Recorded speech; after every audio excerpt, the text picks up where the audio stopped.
دیکھو کتنا خوبصورت رب کا مہمان آ گیا، دیکھو کتنی شان والا ماہ رمضان آ گیا۔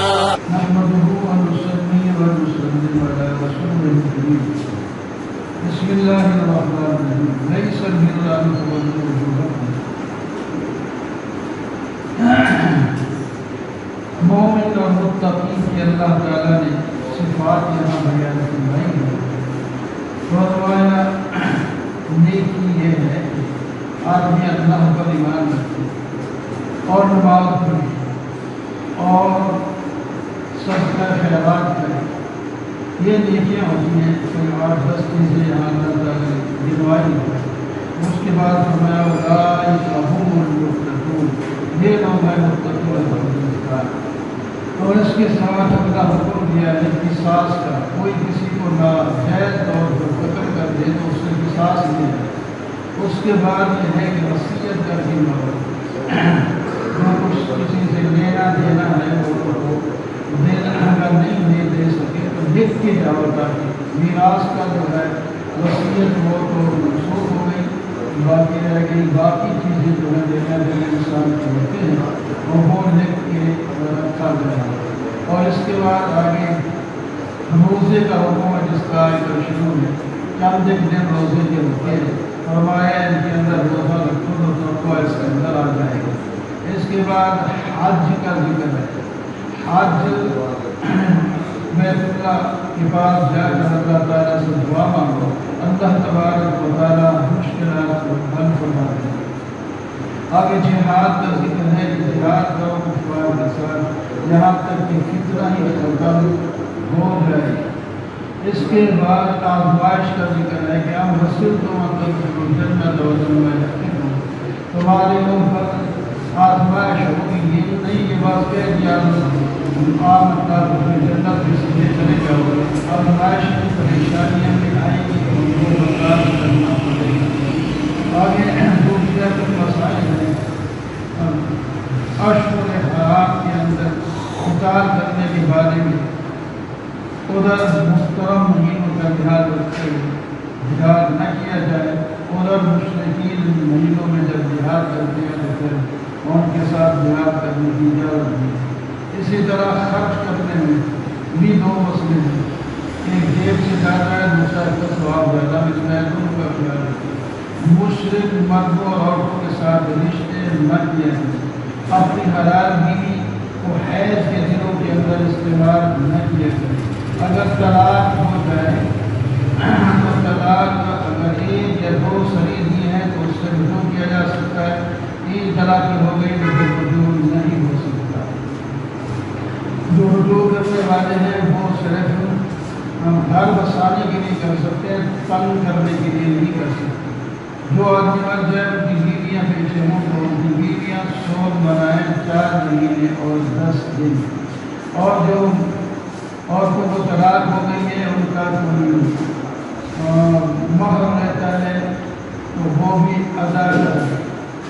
نماز کی حفاظت کریں اور خاص کر عصر کی نماز کا زیادہ خیال رکھیں۔ موت سے ڈرنے کی ضرورت نہیں، موت اپنے وقت پر آتی ہے۔ ایک جماعت موت کے ڈر سے نکلی تھی اور وہ اس کے بعد اس پر اللہ تعالیٰ نے موت تحریک کر دی، پھر ان کو ذمہ دیا۔ اور اسی طرح جہاد جو بنی اسرائیل نے خود کہا تھا کہ ہمیں ایک قائد مقرر کر دے تو ہم اس کی قیادت میں جہاد کریں گے، لیکن ایک غریب آدمی کو جب قائد مقرر کیا گیا تو پھر انہوں نے اعتراض کر دیا، لیکن اللہ تعالیٰ نے اس کو کامیاب فرمایا۔ یہ جہاد ہے، یہ جہاد میں لوگ ایک دوسرے کا مخالفت نہ کریں تو زمین میں فساد ہو جائے گا۔ جہاد کا فائدہ بیان فرمایا۔ یہ رسول جو ہیں یہ ان کو ہم نے فضیلت دی، رسول ہونے کی حیثیت سے سب برابر ہیں، لیکن فضیلت کے لحاظ سے اللہ تعالیٰ نے ان کے رتبے اور شان میں فرق رکھا ہے۔ آگے خرچ کرو جو اللہ نے دیا ہے اس دن کے آنے سے پہلے، جس میں نہ کوئی بے ہوگی، نہ کوئی دوستی چلے گی، نہ کوئی سفارت چلے گی۔ اللہ لا الہ الا هو الحی القیوم، اور آیت کرسی اس کو کہتے ہیں جس میں اللہ تعالیٰ نے اپنی توحید کو کھول کر واضح طور پر 5-10 دلائل کے ساتھ بیان فرمایا ہے۔ جو تحقیق پر دام زن ہو جائے اللہ تعالیٰ اس پر دکھ ہو جاتا ہے، اس کو دکھ میں نکالتا ہے، اس کو نور کی طرح دکھتا ہے۔ جیسا کہ علیہ السلام کی اللہ تعالیٰ نے مدد فرمائی اور شیطان کی تیز ضرور اللہ تعالیٰ نے دنیا کے سامنے ذلیل کیا۔ خرچ کرنے کے بارے میں اللہ تعالیٰ فرماتے ہیں تم اگر خرچ کرو تو 700 گنا اس کا ثواب بڑھ سکتا ہے، لیکن جتنا بھی خرچ کرو تھوڑا ہو یا بہت ہو اس میں اللہ کی رضا شامل ہو۔ اگر اللہ کی رضا شامل نہ ہوگی تو پھر اس کے بعد وہ خرچ سارا اس کا ضائع ہو جائے گا۔ اس کو مثالوں سے سمجھایا، یا ایھا الذین آمنوا انفقوا من طیبات، خرچ کرو پاکیزہ عمدہ۔ تم خود کسی سے ردی چیز نہیں لیتے تو پھر اللہ کے راستے میں ردی چیز کیوں لیتے ہو؟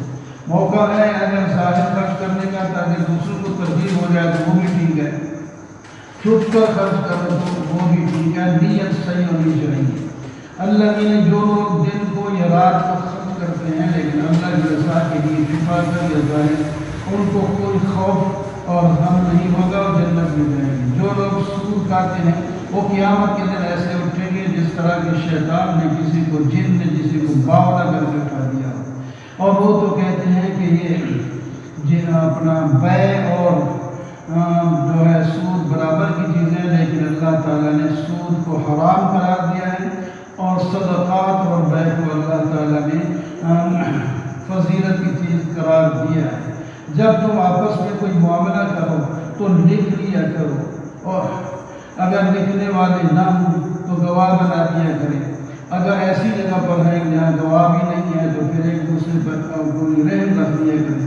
اگر رحم بھی نہیں ہے تو پھر ایک دوسرے پر اعتماد کریں اور اس پر عمل کرنے کی پوری کوشش کریں۔ اللہ تبارک و تعالیٰ کی ہر چیز ہے، للہ ما فی السماوات و ما فی الارض، اور وہ دلوں کے راز کو بھی جانتا ہے، چھوٹا یا بڑا کام کرو گے اللہ تعالیٰ کے علم میں ہوگا۔ اور اسی سورہ بقرہ کے آخر میں وہ دعا ہے جو اللہ تعالیٰ نے نبی علیہ السلام کو معراج کے موقع پر دی، فرمایا جب یہ دعا کرے گا اور اخلاص کے ساتھ کرے گا تو اللہ تعالیٰ اس کی دعا کو قبول فرما لیں گے۔ سورہ آل عمران کے شروع میں توحید کا بیان ہے اور سارا کا رد ہے، اور فرمایا قرآن پاک جو ہے اس کی 2 قسم کی آیتیں، بعض محکم ہیں جن پر عمل کرنا ہوتا ہے اور بعض متشابہ ان کو صرف ماننا ہے اور بس۔ اور دعا ہے یہ دعا جو آدمی پڑھتا رہے اس کا دل مشکل کے حالات میں بھی ٹیڑھا نہیں ہوگا۔ ربنا لا تزغ قلوبنا بعد إذ هديتنا۔ اور اس کے بعد مثال دی کہ کچھ لوگ پہلے آپ سے گزرے ہیں اور انہوں نے اللہ کی آیات کی تکذیب کی، اللہ تعالیٰ ان کو سخت عذاب دیا، ان میں سے فرعون اور دوسرے لوگ ہیں۔ اور جہاد غزوہ بدر کا کچھ ذکر فرمایا، اللہ تعالیٰ نے ایمان والوں کی مدد فرمائی، انہیں کامیاب فرمائی۔ دنیا میں کچھ چیزیں ایسی ہیں جس کی وجہ سے انسان جو ہے گمراہ ہو جاتا ہے، وہ مزین کی ہے، وہ عورتوں کی شہوت، بچوں کی محبت، سونے چاندی کے ڈھیر اور گھوڑے اور جانور اور مختلف قسم کی چیزیں ہیں۔ اللہ تعالیٰ فرماتے ہیں ان کے پیچھے نہ لگو، ہم تمہیں ایسی چیز بتا دیں جو ہمیشہ کے لیے ان سے بڑی ہوگی، وہ ہے جنت، اس میں تمہیں داخل کیا جائے گا، لیکن وہ ان لوگوں کو جو اللہ تعالیٰ سے معافی مانگتے ہیں اور صبر کرتے ہیں، سچ بولتے ہیں اور فرما بردار رہتے ہیں اور استغفار کرتے ہیں۔ اللہ تعالیٰ کی توحید کی گواہی اللہ خود بھی دیتے ہیں اور فرشتے بھی دیتے ہیں اور اہل علم بھی دیتے ہیں۔ اور دین جو ہے اللہ کے ہاں وہ اسلام کا ہے، جو اسلام کو چھوڑے گا اس کا دین قبول نہیں ہوگا، لہذا اسلام کو جو ہے مضبوط پکڑ کے اپنی زندگی گزارے تو انشاءاللہ جنت میں دیں گے۔